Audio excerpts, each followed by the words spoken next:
Kolotoč Agroton začal sa už zberom krmovín a teraz v priebehu žatvy pokračuje ešte výraznejšie. Veď žatva je najnáročnejšie obdobie v práci nákupcov obilia. Pozrime sa však najprv na polia. O úspechu žatvy rozhodujú ľudia a stroje.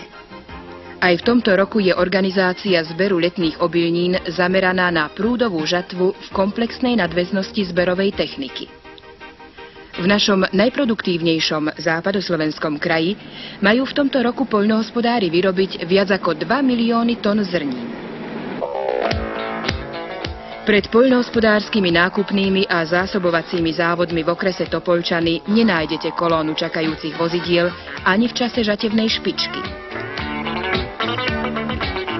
Už pred niekoľkými rokmi tu totiž prišli na nápad nakupovať zrno na základe časeniek. Vychádzali z toho, že je zbytočné, ekonomicky neúnosné, aby dopravné prostriedky zo všetkých poľnohospodárskych podnikov v okolí stretávali sa tu v rovnakom čase.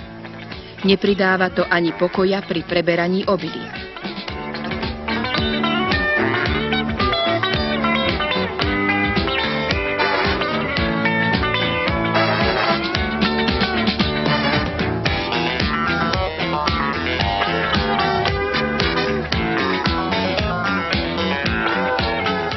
Chaos vo zvoze obilia bol aj u nás, ovšem zavedených časeniek pred 3 rokmi sme odstránili zbytočné čakanie, zdržovanie. Ako to organizujeme? Poľnohospodárske podniky majú denne u nás svojich zástupcov, ktorí odovzdávajú obilie, zúčtovávajú obilie a zároveň sa dohodujú na tom, čo zajtra budeme voziť.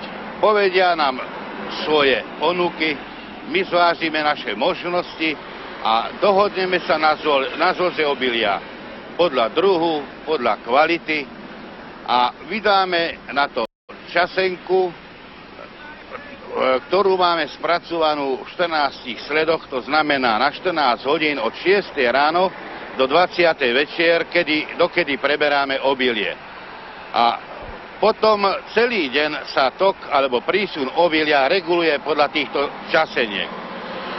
Situácia momentálne je taká, že už nemusíme mať nejaké rozpory. Samotní vodiči, traktoristi, ktorí obilie dovážajú, regulujú tento prísun medzi sebou tak, že nenastávajú sa také dlhé rady alebo zbytočné straty času nestávajú, ako to bývalo v minulosti.